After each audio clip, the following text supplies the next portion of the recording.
Hi everyone, it's me, and today let's get sweet and tasty with Tootsie Pops together! Mr. Turtle, how many licks does it take to get to the Tootsie Roll center of a Tootsie Pop? A 1, a 2, a 3. Theory. Oh! Wait, did you say 3 or theory? Theory? You know, like the name of the show. That isn't an answer to my question. Neither was 3, I just bit the darn thing. Go find Mr. Owl. MatPat Owl, how many licks does it take to get to the Tootsie Roll center of a Tootsie Pop? Hi MatPat Owl! Depends. What's the pH of your saliva? What's the temperature of the room? What's the coefficient of friction against your tongue? Air pressure could come into play. Do you have a barometer on you? You know what? Never mind. Okay, so I have a colleague of mine with access to a mass spectrometer. Prepare a sample for analysis, would you? Oh, He's gone! this could take all weekend. McDonald's! Get it? McDonald's! Bum, bum, bum, bum. Hello Internet, welcome to Food Theory. Hello Internet! Welcome to Food Theory! Hello! The show that scientifically satisfies your sweet tooth with the sweet, sweet truth. Charlie and the Chocolate Factory! You know, as I've grown older, I've seen a lot of things change. Most of them for the better, but at the risk of sounding like a crotchety old grumpy pat over here, I can say with confidence there is one thing from my childhood that will never, ever be improved upon. Laptops! What am I saying? It shall be the phone changed from a brick become a smartphone. So it's awesome! And that is the candy commercial. I mean, just think back to the absolute murderer's row of candy commercials that they had in the late 90s and early 2000s. I'm talking bubble tape. I can't stand bubble tape. Timeless reminder that adults just don't get it. I'm talking about the Mentos ad where the guy is going to a job interview and accidentally sits on a wet painted bench. So it's like, oh no, but then he pops himself a Mentos and just frickin' goes with it. Mentos, the fresh maker. Folks, take me back to a simpler time. A time when all advertisers had to do was stick some cute kids on a brightly colored set and make them list off the candy flavors. Cherry, grape, strawberry. I mean, why do you think Cadbury's has been running the exact same Easter TV spot for decades? It's because old candy commercials can't be improved upon. That's why. But Alright, it can be improved upon. the most timeless of all the candy television spots in history, especially here in the United States, has got to be the Tootsie Roll Pop commercial. Here we've got ourselves some dopey, pantsless kid asking various animals how many licks it takes to get to the center of a Tootsie Pop. The world may never know. Side note, you probably remember him asking a turtle and an owl in the TV version, but in the full-length commercial, he also asks a cow and a fox. Why don't you ask Mr. Turtle, for he's been around a lot longer than I. Me? I bite. Anybody else feeling like they should probably call Chris Hansen after that interaction with the fox? Anyway, what is it about this Tootsie Roll Pop commercial that makes it such a classic? Personally, I think it's because the ad raises more questions than it answers. Why is this human child asking animals questions about candy? Then why do those animals have specific ideas about what other animals would know the answer to this question? Why, and this one can't be stressed enough, why isn't the kid wearing any pants? Perhaps it's better that some things are left unanswered, but not the core question fundamental to this commercial. How many licks does it take to get to the center of a Tootsie Roll Pop? How many licks does it take to get to the center of a Tootsie Roll Pop? That question, my friends, will be answered today in great detail. Because I don't just want to know how many licks it takes, I want to know how I can get to that Tootsie Roll center with the fewest number of licks possible. Oh sure, others have tackled this timeless question, from scientists to fellow YouTubers, but none of them were focused on optimization. Me, I'm here to consume my candy more efficiently than anyone else, because candy is all about having fun, and nothing is more fun than winning. Whew, sorry, gotta catch my breath there real quick. Just having too much fun. Okay, let's begin by asking just straight up, how many licks does it take to get to the center of everyone's favorite hard candy lollipop with a chewy Tootsie Roll center? I like it that the question mark, they just put it at the, the end of the question mark, they just put a Tootsie Pop there. But case in point, you must recognize that, why? MatPat, why? Actually did a personal tally back when I was like 10, and I came up with the number 314. And I remember specifically that it was 314 licks because those are the digits of pi. Don't look at me like I'm weird. Didn't you spend your childhoods running tests on candy and then memorizing numerical constants to like 100 points after the decimal? Pfft. Me. I know. Well, anyway, if you didn't, I know someone else who did. Fellow YouTuber MrBeast, who also ran a Tootsie Pop test of his own on his channel back in 2016. Oh, look, it's little baby Beastie. It took me 270 licks. I thought it would take like 1,000. Didn't really take that many. Pretty easy, to be honest. Who would have thought that this individual will be super popular on the YouTube platform? Who would have thought? But anyways, I just respect his hard work for it. Awesome. But believe it or not, since the Tootsie Pop commercial first aired in 1970, a whole bunch of people have sought the actual answer to the question. Some of them have taken it real seriously. But you must recognize that 1970s, those individuals back in the days, that the advertisement is targeted for, they are in their 50s, even 60s. So, yeah. University of Wisconsin tackled it with mathematical models and determined a theoretical average of 319.28 licks. Engineers from the University of Michigan created an automated licking machine that averaged out to 411 licks to the center, and engineers at Purdue University made one that averaged 364 licks. Now, call me a purist, but I'm not sure that I love the idea of using an automated licking machine. The sheer fact that something like that exists out there in the universe gives me the heebie-jeebies. But beyond that, consider this. The 3 university studies I mentioned earlier came back with higher numbers than the 2 real human tests. But you must remember, let's keep this family friendly, let's keep this wholesome. Thank you so much for your understanding, let's keep this positive. Thank you. Formed by MrBeast and I. And sure, I have no doubt that you can use robotics to simulate the force of a human lick with a substance similar to the tongue, but there's just a lot of variables to control for. Saliva, mouth pH, temperature, texture of the human tongue, all of that. And so those are precisely the variables I'm gonna tinker with today in order to get me to the center of a Tootsie Pop in under 270 licks. That's right, Internet. I am here today attempting to harness the power of science in order to defeat a 4-year-old MrBeast video. And you know what? I'm not alone. Today I've brought in Team Theorists who will help carry out a series of experiments with me. Hi researcher number 1, hi researcher number 2, hi researcher number 3. Thank you so much, let's start. Say hello, Theorists. Hello. Just wondering when we're gonna get paid. Sorry, I can't really hear you when you all talk over each other like that. Hopefully it was nothing important. Anyway, the first experiment they'll perform is just a straightforward tally of how many licks it takes to get to the center of a Tootsie Roll Pop. And we're gonna play by MrBeast's rules. For the purposes of our experiment, reaching the center means the Tootsie Roll inside can be seen and tasted. So, ready to do this, Team Theorist? Yeah. You bet. You misplaced my invoice. I can send you another one. 3, 2, 1, get licking.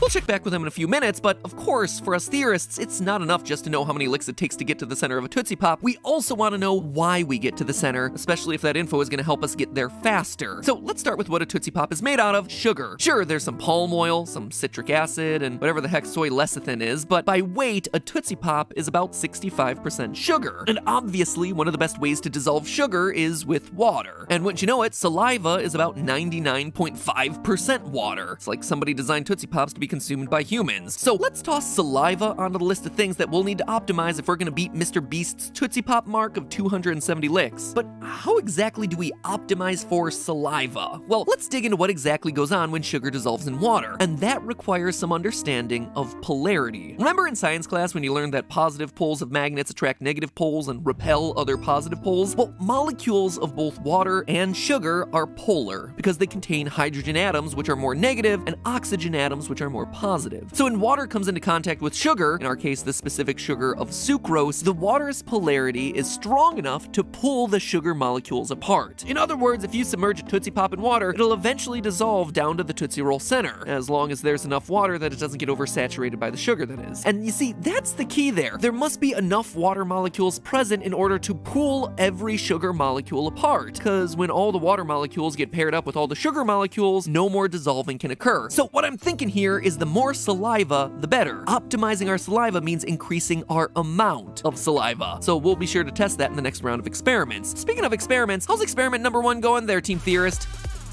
A lot of brightly colored tongues out there. I like what I'm seeing. Now, before they finish, I want to toss out a couple other items on our experiment wish list. First, heat. You see, heat is commonly used in chemistry to help speed up reactions. In order for reactions to occur, they need energy, and heat oftentimes provides that energy. So Case in point, a higher temperature will cause it to melt faster and get to the center faster. I'm curious to see if heat would actually help a Tootsie Pop dissolve faster. Another factor that we should play with here is acidity. Our mouths have a pretty neutral pH range, but acids are known to be effective at dissolving certain substances by injecting positive hydrogen ions into the solution. Ions can disrupt the bonds of the original substance and break it down. So if we're trying to hack how to get to the center of a Tootsie Pop fastest, let's just go ahead and test whether an acidic substance affects the rate at which a Tootsie Pop dissolves. Alright, looks like Team Theorist has all reached the center. We've got 450, 420, lol, and 274. Good job, Amy. Plus my childhood total of 314, added up to find the average, and we get 364.5 licks. Right on target with those research studies that we talked about earlier, but none of us have beaten MrBeast, which means that we've all failed. Well, you know it's an experiment, so we didn't really fail per se. Spoken like a true failure there, researcher number 3. You know I have a name, right? Now then, if we are gonna beat that MrBeast tally of 270, we need to test whether saliva volume, heat, and pH can get us to the center of a Tootsie Pop in less time. So listen up, Theorist team. Here's the second part of the experiment. We're gonna measure how much time it takes to dissolve a Tootsie Pop in several different liquids. For this experiment, we'll need room temperature water, representing our lots of saliva condition, hot water, representing the temperature condition, and room temperature lemon juice, representing the pH condition. Lemon juice is highly acidic with a pH between 2 and 3, as opposed to our mouth pH, which is a neutral 7 or so. Select your Tootsie Pops. We'll need 4, all with an equal mass. Let's aim for 17 grams. Got my 4. Same here. How about you, number 3?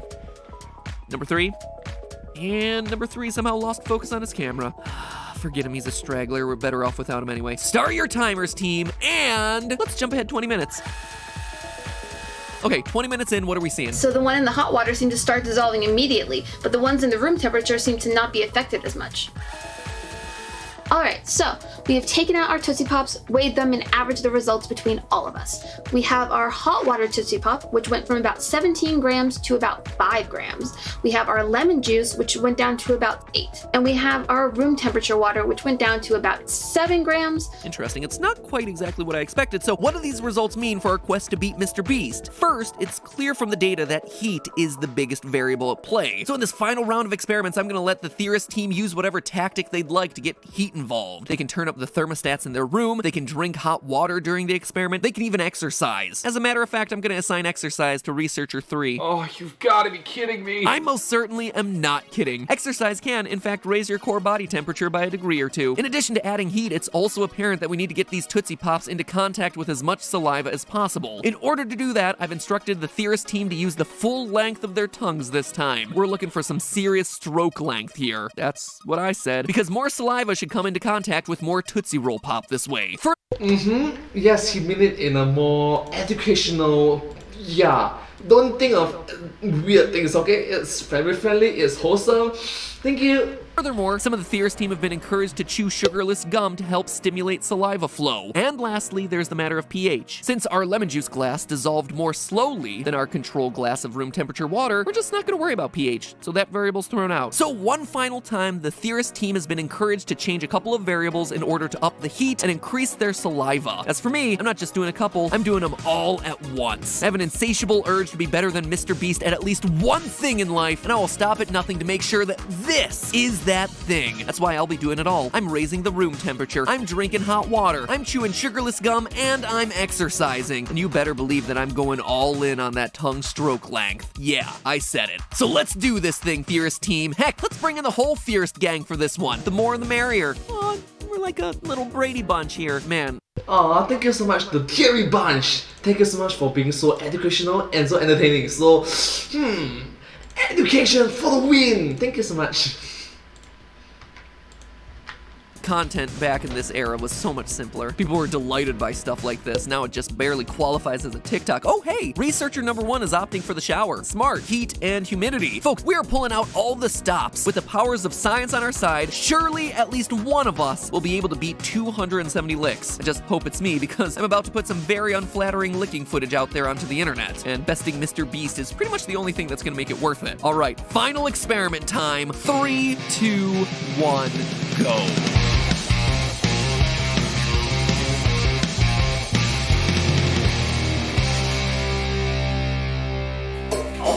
Yep, that sound was not added in artificially. That was me being bludgeoned to death by my wife using a St. Jude steel coffee mug while I was doing my Tootsie Roll Pop experiment. While he was doing burpees, so respect to him, man. Keeping fit and exercise.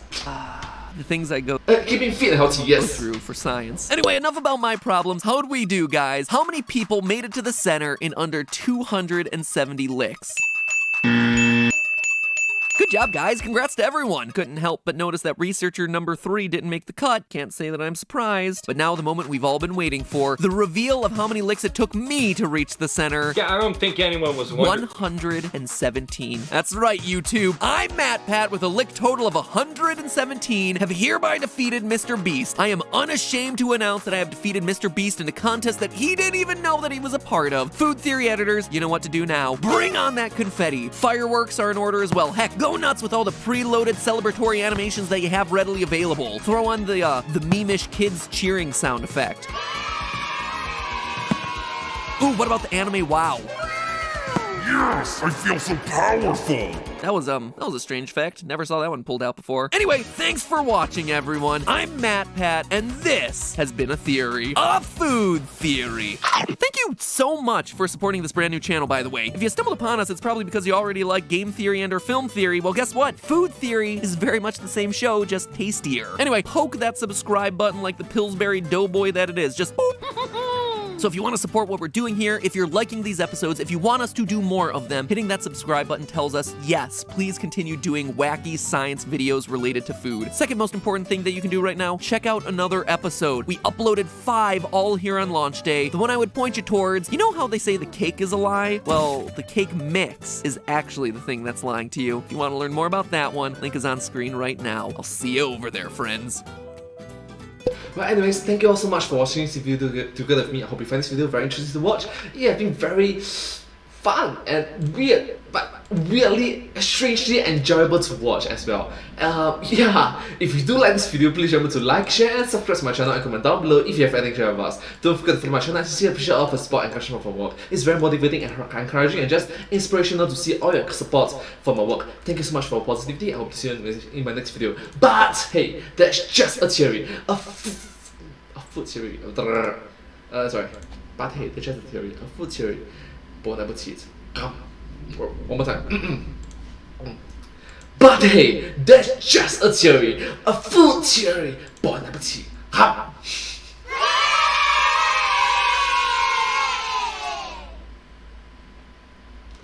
And hope to see you all in my next video. Bye bye. Thank you so much. Subscribe.